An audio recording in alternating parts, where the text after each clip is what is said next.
Pare, parang factory ng kotse dito. Oh. So, meron tayong dumating. Nandito na lang sa Ledgi.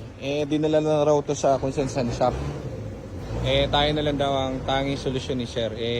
Kaso, punong-puno pa kasi kami kanina. Ayan, oh. Dami, oh. Siningit na natin kasi wala na silang paglagyan. Kumbaga, wala na silang... Lahat daw na shop, inikot na nitong kotsin to. O di sabi ko, sige, gawin natin para matapos na ang ating. Kasi si Sir lagi yan. Pupunta rito silang mag-ama tapos talagang inaano nila. Kumbaga, nilalakad nila tong unit sa atin. Galing na kumbaga ito sa ibang shop ngayon. Masyado yata malaki yung quote sa... Hindi ko alam kung anong kwento nito. Basta kami, hindi naman para makasira din ng ibang shop. Gusto lang natin makatulong. Kahit na problema kasi dito, ayaw namin tanggapin kasi galing nga sa ibang shop. Pag galing kasi sa ibang shop, syempre, hindi na, mahirap siya i-diagnose kasi syempre iba yung diagnose nila, iba yung diagnose natin, di ba?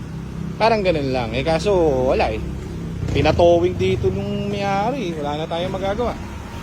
So, titindigan na lang natin at titirahin. So, after nung ginagawa ng mga shift forks at clutch, operahan na rin to para matapos. Okay, so ayun lang at tayo may tatakbuhin. Pupunta tayo ng Rizal at may bibilin tayong 2 unit ng EcoSport at Fiesta. Abangan nyo. Abakad nyo. So dito yung 2.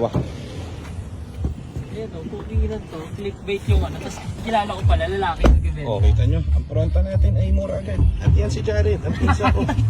At si Mark Yakis. Siyempre. Yan si Nico at tayo Alins na.